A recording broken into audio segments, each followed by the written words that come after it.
right, welcome back. I guess I should probably start calling them short videos because sometimes they're going to rabbit hole. But video today about the chicken or the egg? Yeah, that's it. I mean, it's a good conversation. Okay. So when it comes to hypermobility in general, what do you see as like precursors to what can eventually cause disruption to people or certainly disruption to their lives, to their normals? Yeah, I think it's important first to talk about the hypermobility piece and our terminology that we use. And for some that really don't understand a connective tissue pathology, I think hypermobility can be a disservice to use that word. It's very limiting in what's actually happening in the individual. If there is a connective tissue pathology, even if it's a known collagen variant that's happening in the individual, it's still more than ligaments. There's still more happening throughout the entire body in all of the connective tissue that has that collagen, whatever type that is, as a component. So, what I tell people is, hey, hypermobility is a flag that there could be an underlying connective tissue pathology, but a connective tissue pathology is very different from hypermobility.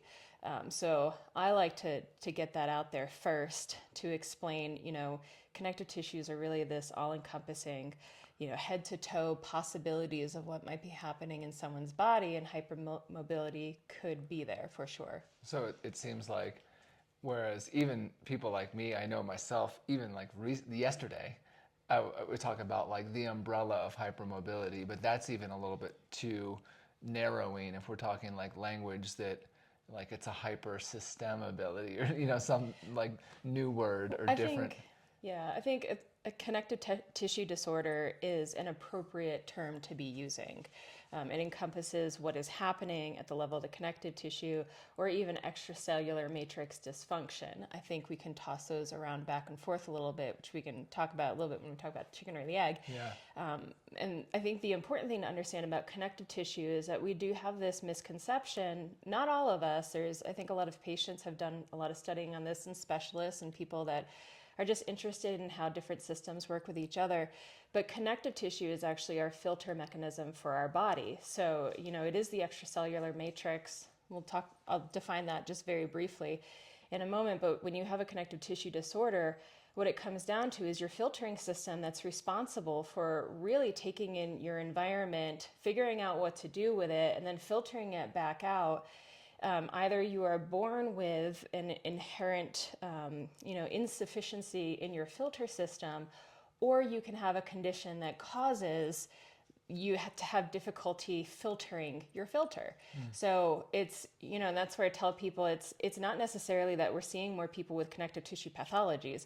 Our environment is showing us that connective tissue is going to respond to what we've done in our environments. And it very much depends on what goes into that person's filter. And that's why this is so complicated with somebody that has a connective tissue disorder. If somebody's dealing with more environmental toxins versus viruses versus emotional stress or physical Yeah, trauma. that was my next question. I was going to ask you, like, so when we're talking filters, we're literally talking about all of the filters for air, the filters for liquid, GI filters, food, anything we're ingesting, coming into contact with. Yeah, the body Like takes care of all that stuff in our extracellular skin. matrix. Yeah. The extracellular matrix is I think of it like a mixing bowl. What is in your extracellular matrix? Whatever you put in the recipe, depending on how many cups of this and how many teaspoons of that, that's what determines, the ratio of those different ingredients determines, are you looking at a tendon versus a ligament versus, other structural tissues in the body. So the extracellular matrix is something else that we talk about too, because it's the 3D structure basically of our connective tissue. So if you have a collagen dysfunction, it's still going to cause a problem with the 3D structure and the integrity of your matrix. So instead of having this nice, like a skyscraper that's being held up nice and strong, it's kind of just a little bit floppier, having collagen that's built a little bit different. And that's where everything happens in your body. So if you have a filter mechanism that's maybe not of the best quality, and our environment has been consistently, honestly worsening, then it looks like more of us have connective tissue pathologies. And then it brings up the question of the chicken or the egg. Right. So yeah, before we get into that, I like your analogy of the skyscraper because then, so I hear skyscraper and I feel like you want it to be rigid, but then I also have a bunch of nerdy engineering friends who would tell me that skyscrapers also need to be able to move with the wind, so there has to be some flexibility to them. But knowing that like you can be a little bit like flexible and go with it until you can't. Like that still fits your analogy. Like you could be a nice, strong, apparent skyscraper until you aren't. Right, right. Until the integrity starts to go enough that, it's like Jenga in the system that you get to a certain point and then it's just not holding you together anymore. Systemically, especially, is what we see with that reaction. All right, so then chicken or the egg? So chicken or the egg is, and we might have more research actually in the near future.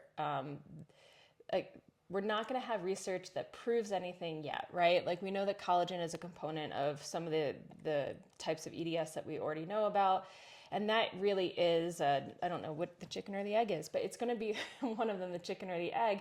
You have people that are born with a dysfunction of their collagen or different proteins and things like that that make up the matrix. So they are inherently born with a matrix. They are born with it.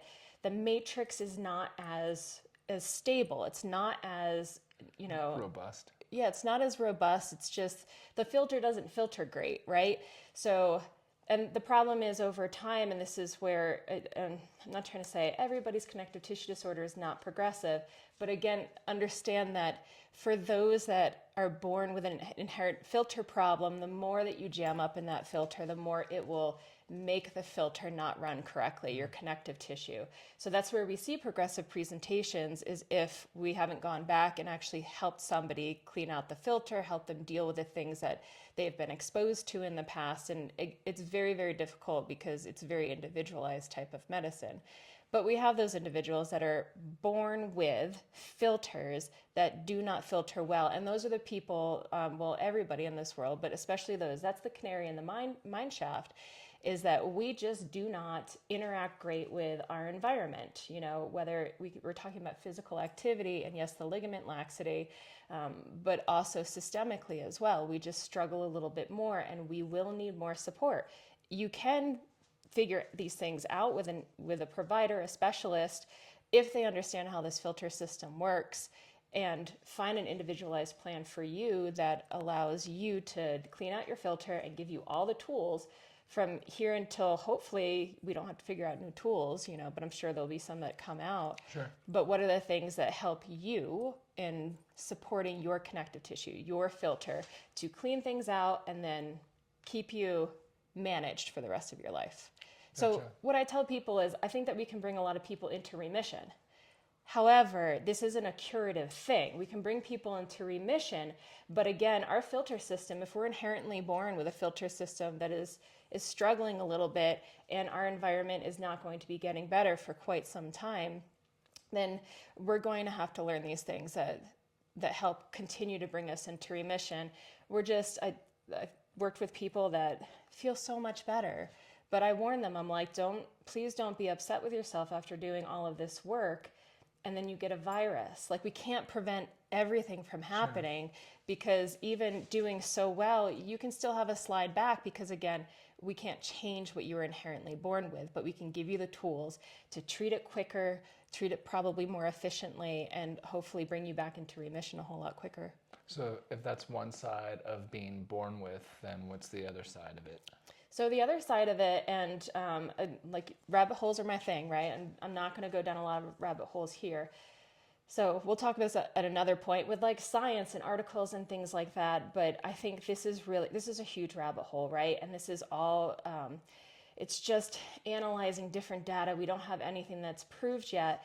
But then we have this group of people that when something challenges their system, they have breakdown of the extracellular matrix. So they're not inherently built with an extracellular matrix or connective tissue that is dysfunctional, but they might have a condition that makes them more prone to break down and look like somebody that is born with a collagen pathology or whatever it might be. Sure. So as an example, and again, there's not research out there about this yet, but kallikrein is actually one of those. That kallikrein, if somebody has a kallikrein problem and their threat response in their system is triggered and is not controlled, it will break down extracellular matrix. So it will break down your structure that's holding your connective tissue together and cause systemic issues as well, because again, extracellular matrix is everywhere. Sure. So that's the other side of things, is having this population that is born with a condition that runs parallel to a connective tissue disorder, but probably needs something to trigger it, to turn it on, to break down the matrix. So you have inherently born with it, will potentially struggle, needs support, and then you have another group that might not struggle until something happens. But we see that a lot too, right? And then we're going to have people that have both the chicken and the egg. And that's what I say, look, it's chicken or the egg doesn't matter. If it looks like you have the chicken and the egg, then we're just going to work on chicken and the egg. It's very, very similar treatment.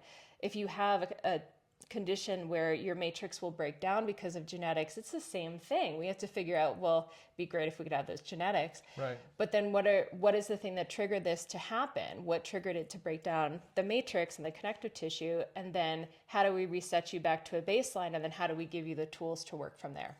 Okay, so is this then, this seems like a little bit of a bifurcation from genetic expression, because you're talking extracellular matrix like breakdown as the precursor and the mechanism to then this cascade of events.